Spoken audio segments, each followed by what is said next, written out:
We are just going to have a 20-minute conversation on everything about sex, sexuality, porn, addiction, and masturbation. No pressure. How are you, Pallavi? I'm good, Siddharth. Yes. So, you are a sex therapist. Sex educator. What is the difference? So difference is education, as we know that education is the first step towards empowerment. Only when you know about something can you act consciously, and that knowledge is not there in the society as of now. So people who approach you will still approach you with some problem that they have related to sex, their own sexuality. Do you find yourself as a therapist helping them get better in their lives? Yeah, as a coach, certainly, like I was just, telling you before this meeting that this woman reached out to me and she asked me that you are conducting an art of intimacy workshop. I want to know, do you also conduct workshops around sex? So they have two different notions around what is, this is what intimacy is and this is what sex is, and these two are two different things, which is not. So they feel like sex is different, intimacy is different. So this is a big problem in India, where sex is considered as more of a just have something to have babies, and intimacy is more related to romance. Something inside something. Have something inside something. Let us talk of porn. There is a question that keeps coming up in my videos, in comments, and even on personal DMs that talk about porn addiction. Am I addicted to porn? Yes. How often does this question or this topic come up in your workshops, in your classes? How often does this topic come up? So porn and masturbation are, I feel, the only two things which, even if you have done once in your lifetime, it creates that doubt that am I addicted to porn. I have had clients where they said that I feel guilty because I use porn to masturbate, and there is this guilt immediately after the act, after getting an orgasm, because by then all the hormones have settled down and they get into their conscious space where they start, as in your language, that dopamine has receded. So you get that high and then sab utar jata hai, quite literally, and then you feel guilty. There is so much to be said about this. I'm going to explain, like in 2 minutes, how does porn affect the brain. When you see porn, your brain is literally thinking about mating, because you're wired to think about mating probabilities. You're wired to think about sex as a reproductive thing. Now, when you see porn, your brain doesn't really understand the difference between actual sex and watching something on screen, because the screen is a very recent discovery, whereas your brain still thinks that there is a possibility of you physically about to have sex. So it releases the same hormones that it would have if you were about to have sex. And you will get rewarded also, like as if you've just had sex. So even if you've masturbated, your body still thinks that you've had sex. The guilt is purely social. So all the guilt that comes from porn and after watching porn is a social construct. It is not a biological thing. Correct. Right.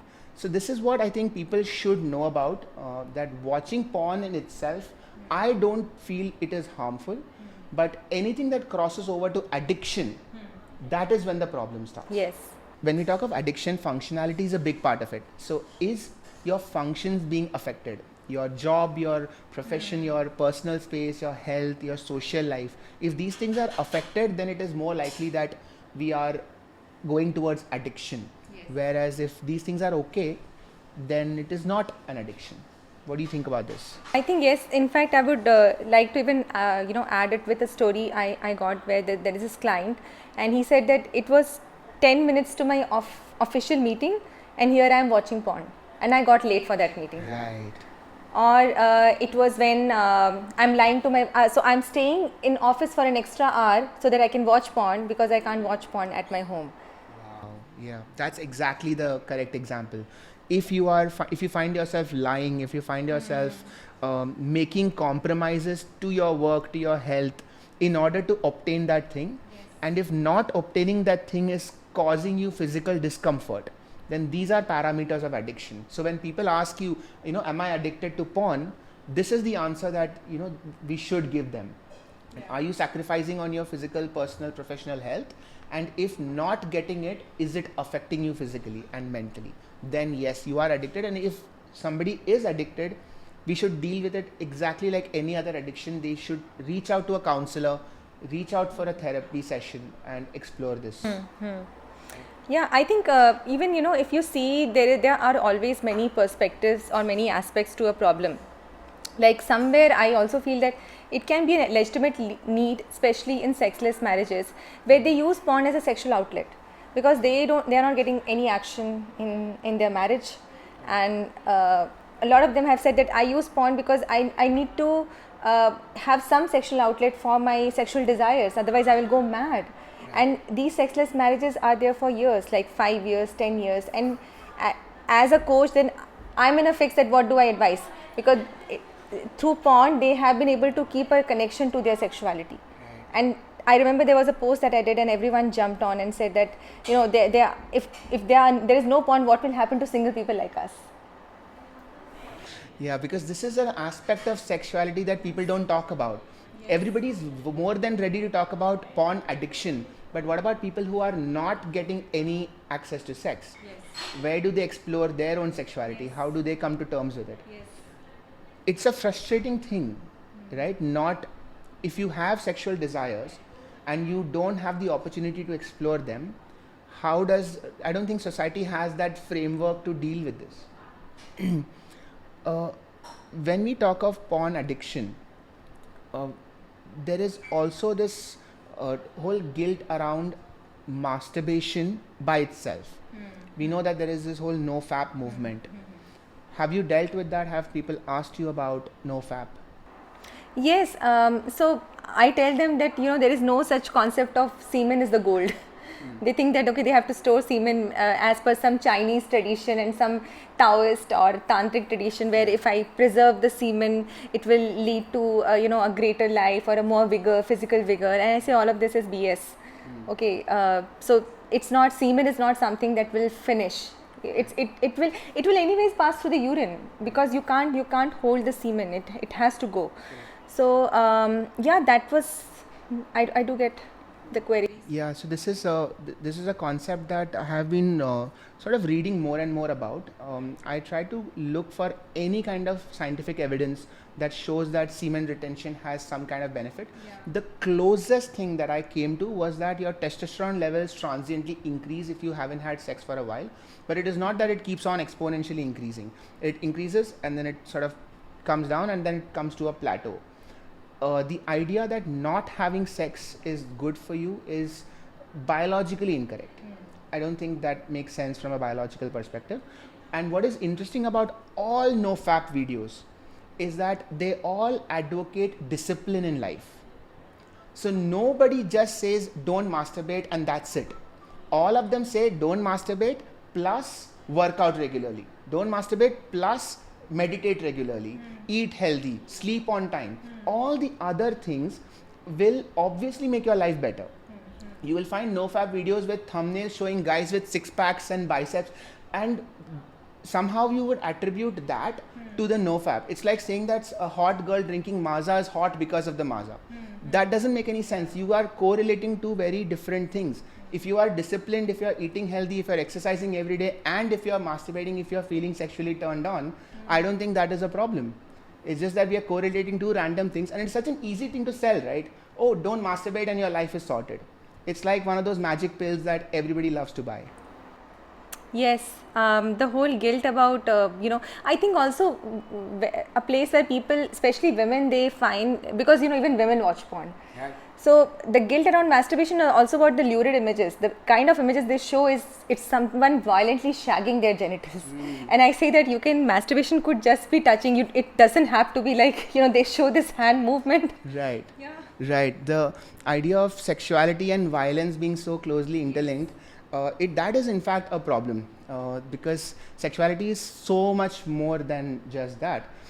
Probably the reason that violence is linked is because it is sex, at least porn, is linked to this kind of liberation. So you feel that things that you cannot do in your everyday life, you can do or you can explore in porn, and one of the things is violence.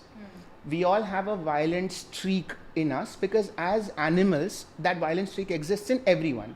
But society in general has tried to curb it down. And so because of you are already exploring sexual liberation, so along with that liberation you also try to get liberated in all your other primal instincts, not just sexuality. So that's why those two things become interlinked. But to say that sexual liberation equals violence is such a dangerous thought.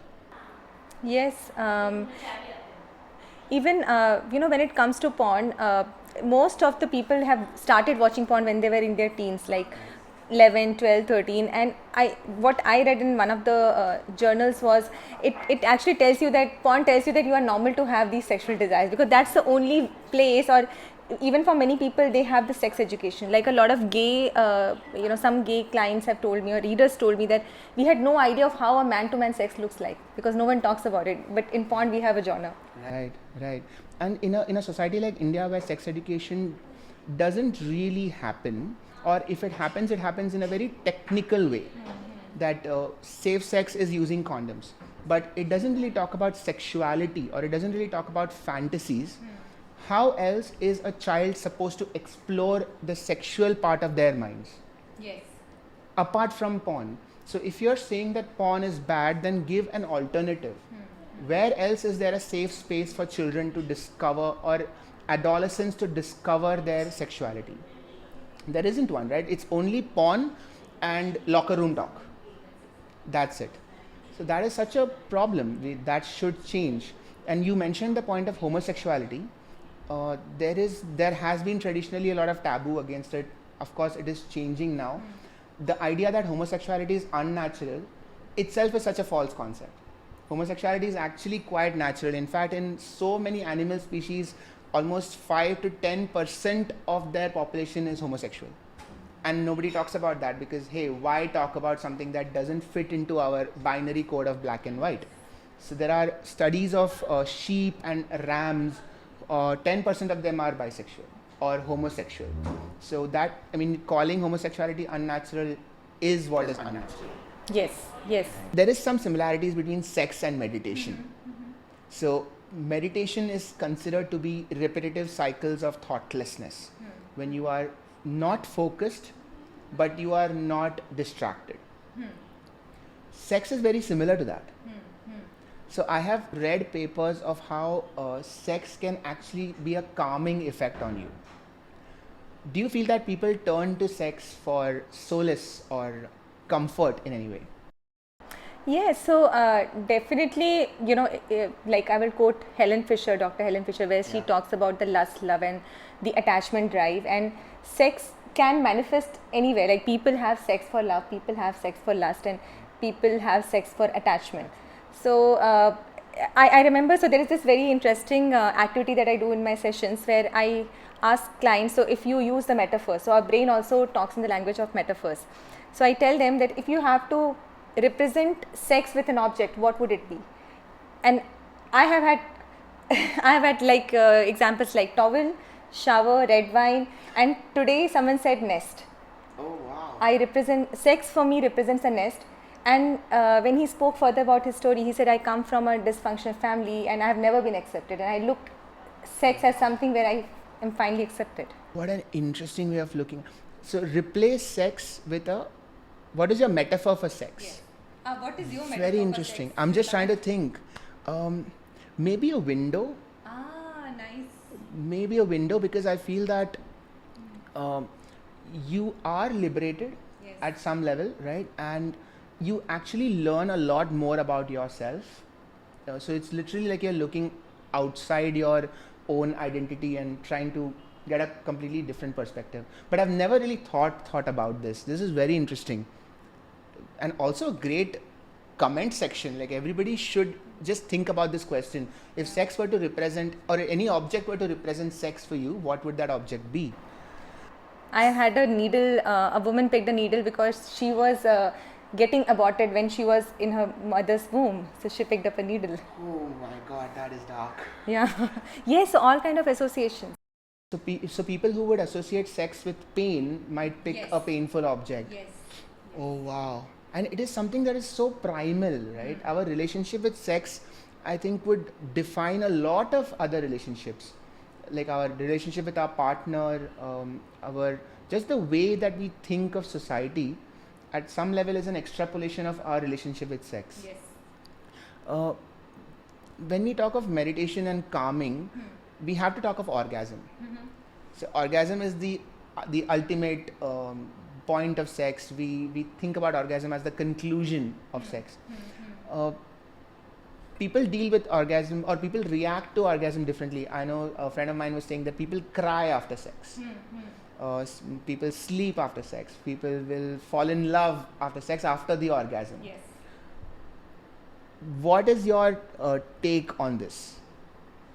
I think people cry after sex. This could be again, people have different reasons. One of the reasons I find is the whole ambivalence where, because sex is the place of power and pain, pleasure and pain.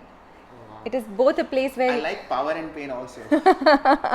yes, so pleasure and pain. There is sexual violence and there is sexual pleasure, and even during sex there could be a force involved, and then there is a moment of intimacy, and I think all of that creates a kind of ambivalence which becomes overwhelming, where you are not able to transition from one state to the other, and I think tears could be a sign of that ambivalence. Right. I love that you said power and pain. It's almost like two people are creating this story together. And there is this whole power play, there is this intrigue, there's this suspense, there's a build-up, and it's almost as if in the orgasm the story concludes. So there's like this sense of relief in your head. Zen. Zen. Now we have reached there. That Zen moment. That Zen moment. We know who we are. Interestingly, from a neurobiological perspective, and this is true for both men and women, a little bit more for women, I think, that your oxytocin levels tend to spike after an orgasm. So that emotional bond that you feel with your partner is huge right after you've orgasmed, especially if you've orgasmed together. So that because of that oxytocin, you feel that you can trust this person, you want to be with that person for that moment. So it is both a biological and a psychological experience, also an autonomic experience. So the first time I read about orgasm in a way that I got really interested was my neurology textbook. Okay, so finally medical textbooks are including sex. Yes, so the name of the chapter was Sex and Sex Disorders. Okay, so not as exciting, but the definition for orgasm was a physiologically accepted autonomic dysreflexia. You lost me. Yeah, I don't think I can say that thrice fast. But physiologically accepted autonomic dysreflexia is what orgasm is. I'll break it down. Okay. Autonomic system is sympathetic and parasympathetic. Yes. It controls your heartbeat, your respiration. Yeah. If your autonomic system is fucked, okay, fucked is not the right word in this situation, or if your autonomic system is not working well, your balance is gone. So your heart rate might go up, your breathing might increase, your skin might become cold. In any other situation in life, if all these things happen, you are in danger. It is something to worry about. It is a problem. But all these things happen in orgasm.